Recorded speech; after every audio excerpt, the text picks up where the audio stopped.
Y casino en vivo en DAZNBet.es. Aquí somos de deporte y de mucho más. Juega con responsabilidad. Solo para mayores de 18 años.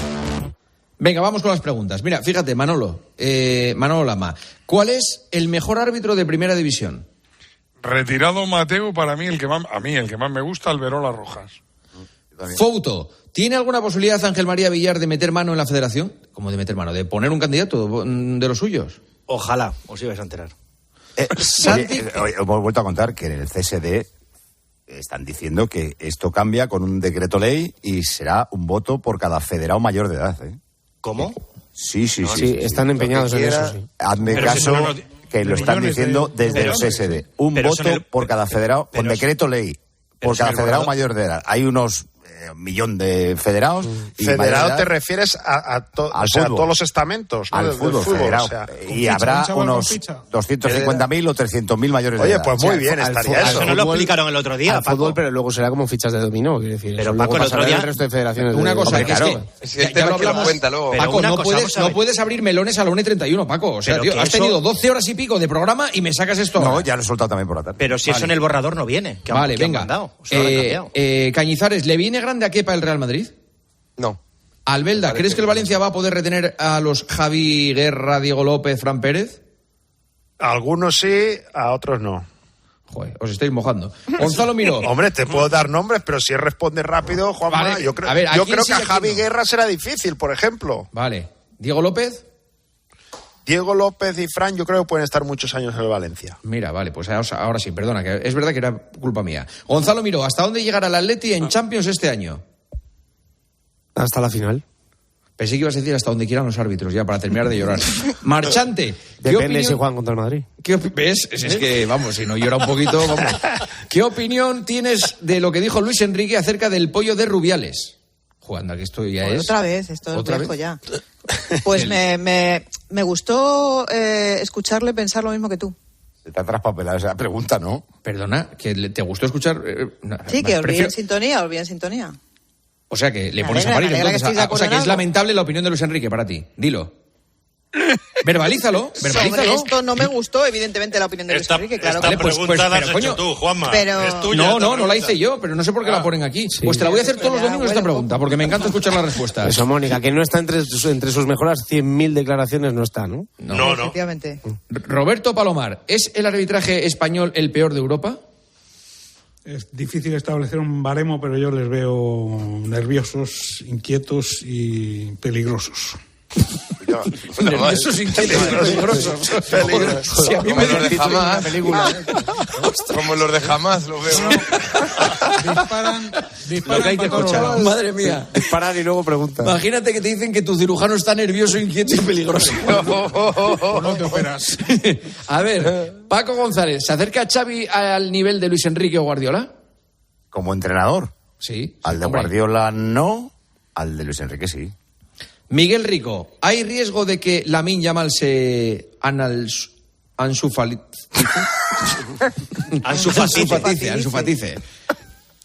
Casi dice una burra. Sí, casi analcice, ¿no? Venga. Ansufatice. Es que son muchas horas. Llevo desde las 12 del mediodía trabajando. Venga. Yo creo que no. Ciro López, ¿qué es más probable? ¿Que llegue la 33 de Alonso o que los árbitros hagan público los audios de sus conversaciones? Va a llegar la 33 de Alonso mucho antes, además. Y la 34 y la 35. No te Por cierto, que me dice Carlos Miquel que están mirando no sé qué de Hamilton en la carrera y que a lo mejor le excluyen y meten en el podio a Carlos Sainz. Así que esto es lo que hay. Compañeros, gracias, de verdad. Gran tertulión, Gran tertulión. Un placer. Sí. Oye, no ha ido tan mal como te esperabas, No. Porque lo ha dirigido Mónica. ¿Verdad? Sí. Fouto, ¿cómo te has encontrado? Yo muy bien, como cada noche. ¿Ves? Es muy buena. A las 12 dices, estabas bien y ahora sigues bien. Esto no te pasa. No, ahora estoy mejor que a las 12. ¿Ves cómo el tratamiento que te hemos dado te funciona? Lo cito. El tratamiento es el que merece. Pon la calefacción de casa y quítate la suadera.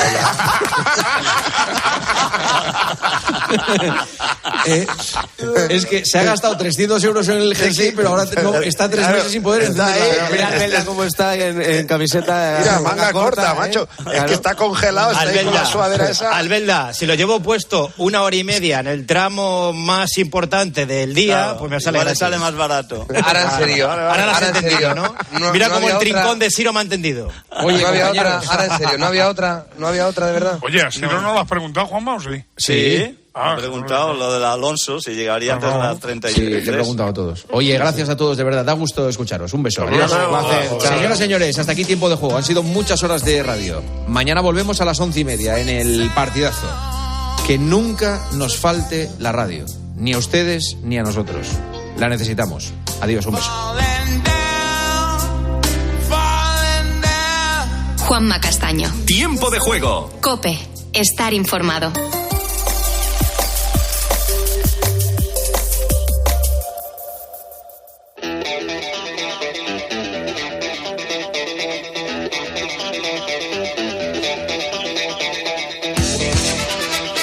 Hola, muy buenas noches. Bienvenidos. Arrancamos semana del 23 al 29 de octubre. Por tanto, cuando nos encontremos el próximo lunes, diremos adiós al mes de octubre del año 2023.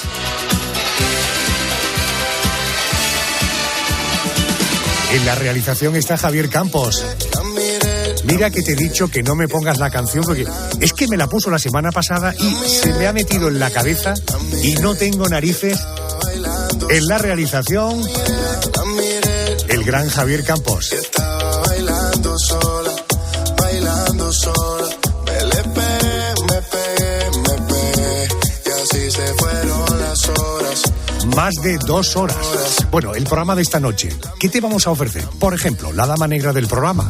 Mónica García nos anticipa cuál es el expediente que abriremos esta noche. Mónica, muy buenas noches. ¿Qué tal, Adolfo? Pues abrimos el expediente de una mujer llamada Valerie Solanas. Ella no consiguió matar a nadie, aunque su objetivo era acabar con todos los hombres. De hecho, redactó el manifiesto SCUM, el manifiesto de la Organización para el Exterminio del Hombre, así se llamaba. Al margen de la teoría, quiso llevar a la práctica 2 muertes. Quiso asesinar a 2 hombres a los que odiaba, el editor francés llamado Maurice Giraudiat y al artista gráfico Andy Warhol.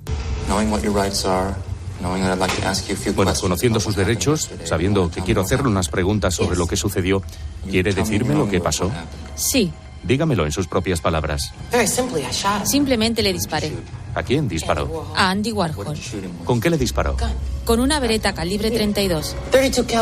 ¿Por qué quiso matar a Andy Warhol? Eso es algo muy complicado. No quiero hablar de eso ahora. Afortunadamente, Adolfo no consiguió matar a ninguno de estos 2 hombres. Después del boletín de las 2, 1 en Canarias, vamos con el especial de esta semana. Carmen Cerván, buenas noches. Hola, Adolfo, buenas noches. Hoy vamos a contar de dónde sale la morfina, la aspirina, la quinina y no solo medicamentos, también venenos como el cianuro. Detrás de todos ellos no hay elementos sintéticos, hablamos de productos naturales que salen de plantas o de alimentos. Lo vamos a descubrir a partir de las 2, 1 hora menos en Canarias. Puedo decirte que no hay contusiones ni abrasiones, no hubo forcejeo. La mató algo tóxico. Cianuro potásico. Mortal. Un veneno de actuación rápida. El Tati de Question del programa es Pedro González, el hombre que nos habla de los porqués. Será después del boletín de las 3, 2 en Canarias. Muy buenas noches, Pedro. Hola, ¿qué tal? Muy buenas, Adolfo. Esta noche vamos a resolver con ayuda de varios expertos algunas preguntas trascendentales que nos hacemos todos los días.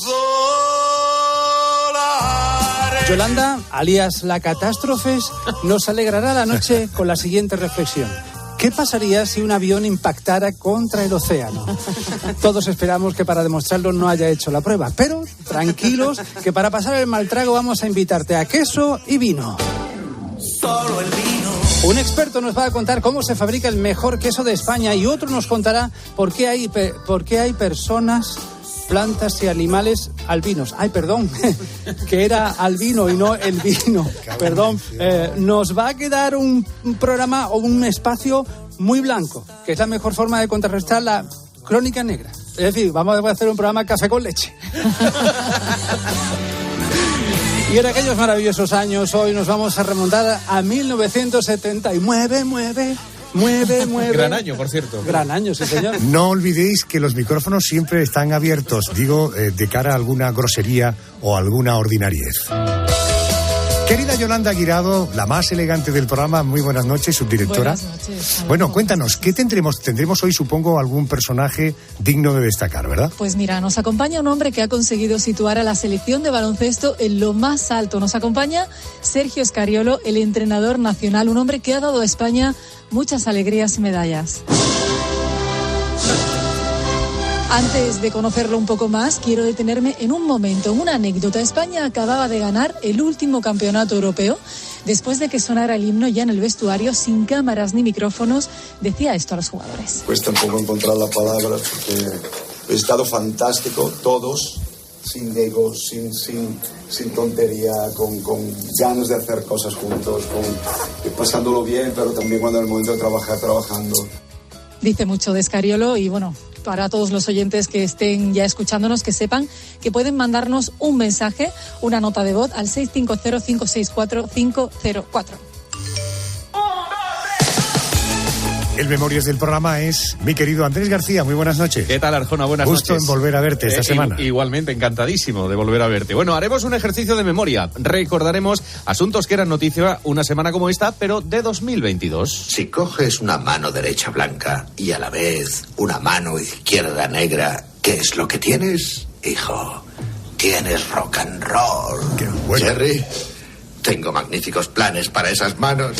Bueno, pues este sábado se va a cumplir un año de la muerte del padre del rock and roll, Jerry Lee Lewis. Los oyentes tendrán la sensación de que el año ha pasado rápido o ha pasado lento. Venga, empezamos.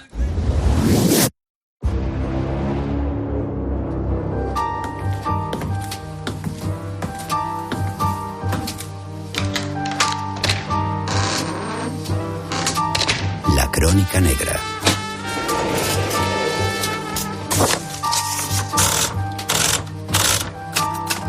Expediente 50822. Valery Solanas.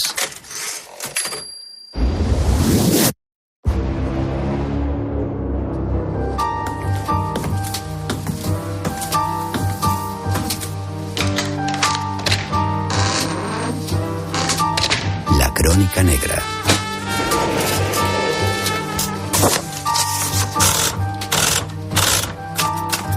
Expediente 50822. Valery Solanas.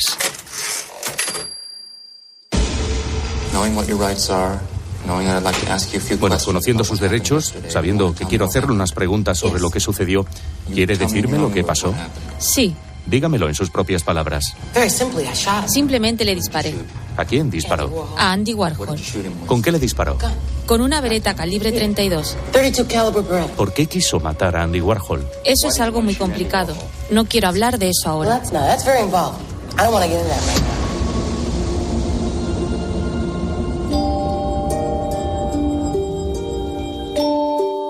Era solo una niña cuando comenzó a brotar de ella un extraordinario odio hacia los hombres. Una aversión que con el paso de los años fue acrecentándose más y más, hasta el punto de que su máximo deseo era el exterminio de todos ellos. Pasó horas teorizando sobre ello, escribiendo el que tituló Manifiesto de la Organización para el Exterminio del Hombre, el Manifiesto Scum. Su autora, Valery Solanas, se propuso ir un paso más allá, matar a dos hombres, a los que tenía un odio irracional. La fecha elegida, el 3 de junio de 1968. Aquella era una mañana soleada en la ciudad de Nueva York. Valery se dirigió en primer lugar al Hotel Chelsea, donde se alojaba su primera víctima. Un editor francés que tuvo la fortuna de haber salido de viaje unas horas antes. Un viaje que le permitió esquivar a la muerte. La siguiente parada de Valery se encontraba en la calle 47 del Midtown, en Manhattan. En la quinta planta de un edificio, donde se ubicaba el célebre estudio The Factory del famosísimo Andy Warhol.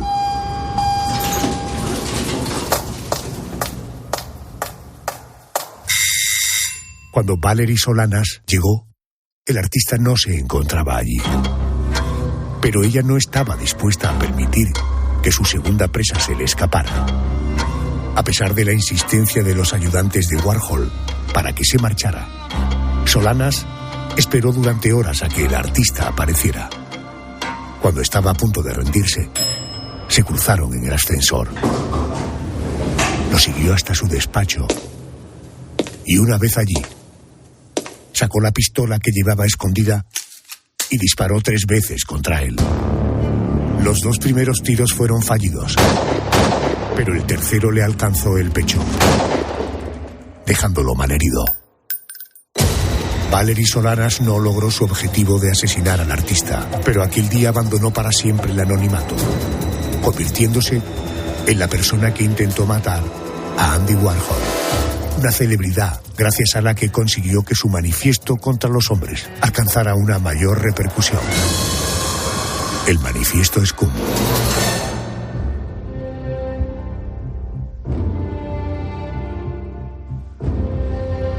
Es la historia de Valerie Solanas, escritora, activista y feminista radical, una mujer cuya vida estuvo marcada por su odio hacia los hombres. Déjame que te voy a presentar al autor de un reportaje de la revista GQ. El reportaje era Así fue la vida de Valerie Solanas, la mujer que imaginó un mundo sin hombres. Y luego abría un paréntesis e intentó asesinar a Andy Warhol. Él es el periodista y escritor. Querido Eduardo Bravo, muy buenas noches y bienvenido a COPE. Buenas noches, Adolfo. Muchas gracias por tu invitación. Buenas noches. Valerie Solanas nace en el año 36 en Nueva Jersey. Creció en una familia aparentemente normal. Insisto en lo de aparentemente porque en su niñez ocurrió algo que la marcó para siempre. ¿Qué pasó? ¿Y qué tiene que ver ese episodio con su aversión hacia los hombres?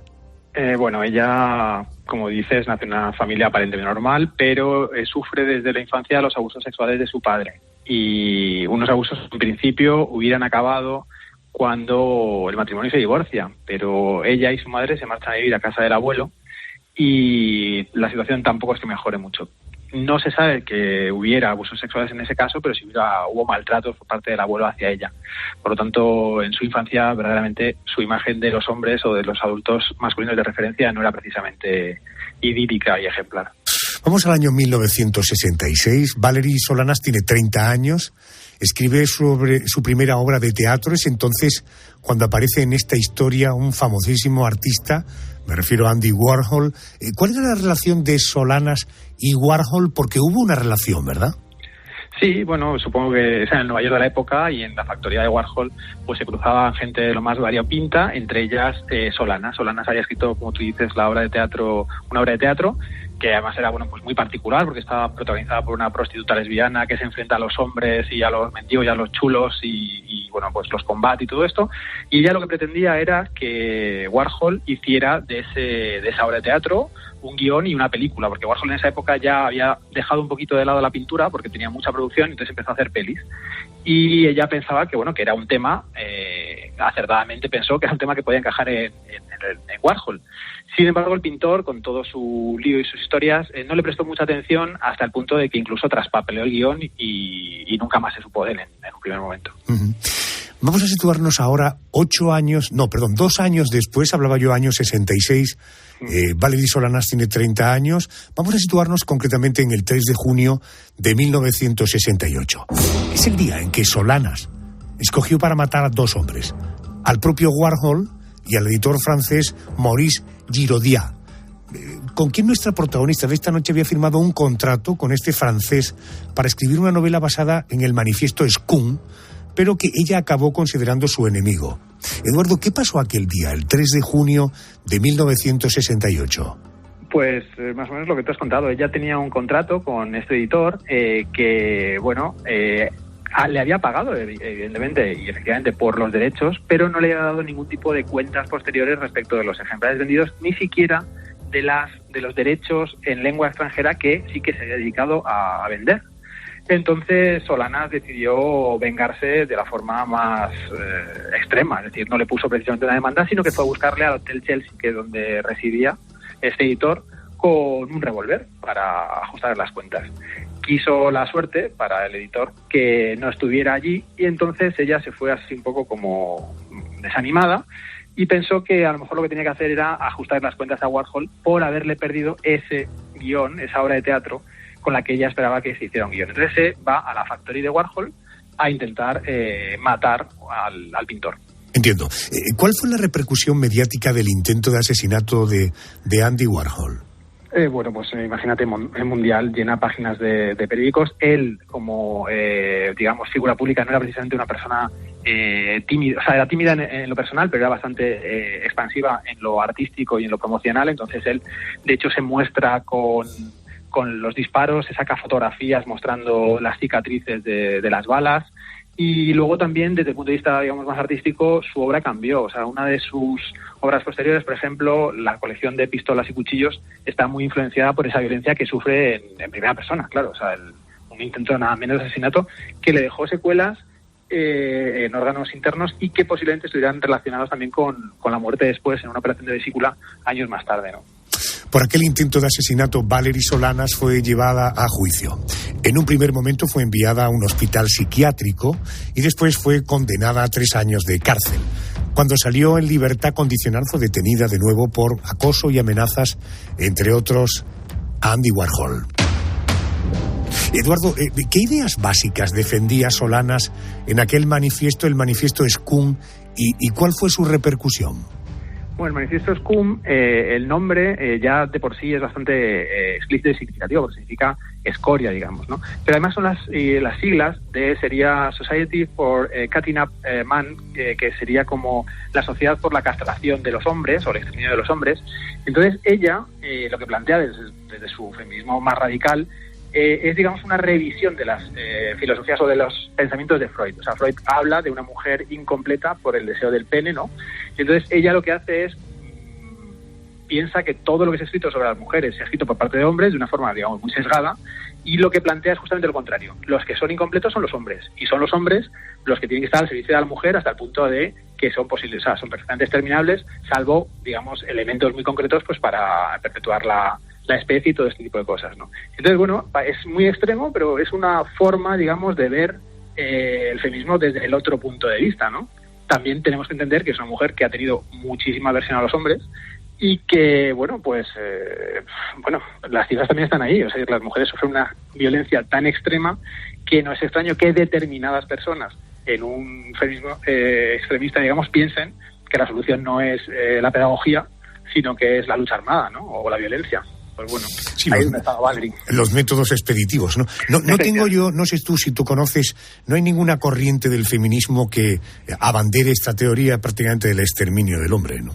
Hombre, yo no soy experto en feminismo, también es un tema, digamos, que es donde hay que dejar a las mujeres hablar, ¿no? No intervenir nosotros los hombres, pero creo que nadie está en una posición de exterminio de nadie, o sea, ni los hombres de las mujeres ni las mujeres de los hombres, ¿no? O sea, de hecho sería, digamos, ya entrar en un territorio del odio que haría que las autoridades intervinieran, ¿no? O sea, creo que nadie está ahí, aunque como, digamos, punto de reflexión, pues el planteamiento de Valerie Solanas nos puede parecer divertido o peculiar o digno de eso, de debatir sobre él y ver hasta qué punto es, pues, un estrambote o es una cosa con cierta crítica, por ejemplo, aunque sea simplemente a las teorías freudianas, ¿no?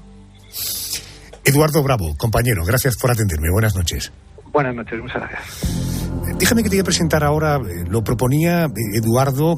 Rosana Pereira es psicóloga sanitaria, es directora del Centro de Psicología Actúa Psicología Positiva.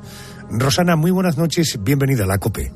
Hola, muy buenas noches, Adolfo, muchas gracias. Hay un concepto que define cuando alguien tiene esta, yo diría, patología, el odio hacia los hombres, ¿no? Sí, igual cuando hablamos del odio hacia las mujeres, quizás es uno más conocido, ¿no? Que es la misoginia. Cuando hablamos del odio hacia el hombre hablamos de misandria. Misandria sería el término, exacto, ¿verdad? Sí. ¿Es atribuible a alguna circunstancia, algún tipo de experiencia negativa respecto a los hombres o no necesariamente alguna mujer que tenga este padecimiento? Pues mira, como casi todo lo que tiene que ver con el ser humano, no se puede hablar de causas únicas y concretas. Evidentemente puede tener multitud de razones que lleven a una mujer a sentir este odio hacia los hombres. De hecho, del caso que estabais comentando, efectivamente parece que había ahí una historia traumática previa que podía estar también en el origen, ¿no?, de ese odio al hombre. Pero puede haber otras muchas razones, no solo experiencias negativas. Incluso muchas mujeres con experiencias negativas y con traumas relacionados con hombres no desarrollan misandria, ¿no? Pero puede ser por otros orígenes, puede, pues desde, no sé, culturalmente, ¿vale?, la educación, a veces lo que se ponga de moda o no, por cuestiones más mediáticas o no. O sea, no hay una única y exclusiva razón que lleva a las mujeres que tienen misandria a tenerla. Correcto. En el caso de Valerie, yo creo que es un caso claramente extremo. Hablamos de intentos de asesinato por ese odio al género masculino. ¿Un misándrico o una misándrica de qué otras formas manifiesta ese desprecio sin llegar a ese estadio tan radical? Claro, es que eso es como el nivel extremo y máximo con el que se puede sentir ese odio o esa aversión a los hombres, ¿no? Pero existen otras muchas manifestaciones, y además algunas que incluso pueden ser aceptadas, ¿no? Incluso ni siquiera pueden ser detectadas, como comentarios despectivos, chistes, alguna broma, ironías. Es decir, hay un montón de formas que cuando las estás viendo con un ojo un poquito avisor, ¿no?, que estás buscando ese tipo de cosas, te das cuenta, pues hay evitación en las relaciones, hay un montón de situaciones que nos dan la pista de que podamos estar ante alguien que siente esa relación o esa sensación de rechazo por los hombres. Rosana, una pregunta, no sé si te puede parecer muy elemental. ¿La misandria también se puede dar en hombres o solo en mujeres? No, también se puede dar en hombres. Al final, el odio al hombre, hay hombres que igual que ocurre con las mujeres, ¿no?, con el odio a las mujeres, los hombres también, ellos mismos pueden odiar a su propio sexo, ¿no? Y esto no es algo que ocurra solo con mujeres, aunque parece como que tuviera más lógica mujeres que odian a los hombres, también hay hombres que, bueno, pues que ellos tampoco están satisfechos, o también aquí podríamos estar hablando de situaciones, como decíamos antes, ¿no?, de, bueno, pues que pueda haber alguna experiencia previa que da ese resultado, ese sentimiento hacia el propio género. Bueno, pues, no sé si calificarlo de patología. En todo caso, ¿se puede tratar? ¿Una persona puede dejar de tener ese sentimiento con la ayuda adecuada? Sí, indudablemente. Sin duda las personas pueden cambiar. Podemos utilizar terapias basadas en la terapia cognitivo-conductual, en el que la persona por lo primero que hace es reconocer que tiene ese problema, ¿no?, esa dificultad. Porque lo que tenemos que tener claro es que este odio no deja indiferente a la persona que odia, también le afecta. O sea, odiar también hace sufrir al que odia. Entonces, trabajar en reconocer ese daño que me estoy haciendo a mí mismo a través del odio a los demás, tratar de reconocer de dónde viene, cómo ha surgido y qué implica en mí ese odio, y luego, evidentemente, una vez que reconozco esas actitudes, aprender a tratar de otra manera o a relacionarme con ellas de otra manera. Querida Rosana Pereira, gracias por atenderme. Esta psicóloga, recuerdo, sanitaria, directora del Centro de Psicología Actúa Psicología Positiva. Gracias por atenderme, un beso y buenas noches. Gracias a ti, Adolfo. Un abrazo.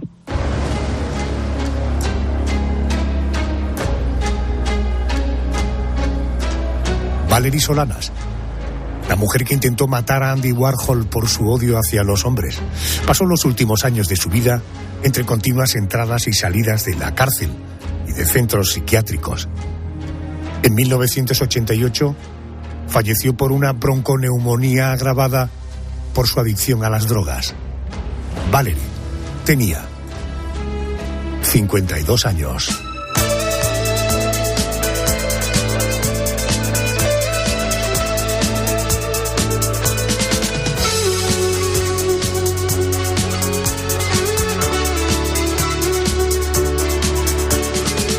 Cerramos el expediente de la Crónica Negra por esta noche. Vamos al boletín de noticias de las 2, 1 en Canarias. Ojo, porque después de las noticias nos espera un especial ciertamente original. ¿Sabías que hay medicamentos? La aspirina, su origen surge de la corteza de un árbol. Árboles que nos dan la vida y árboles que nos matan. Después del boletín de las 2, 1 en Canarias, seguimos en la noche de Arjona.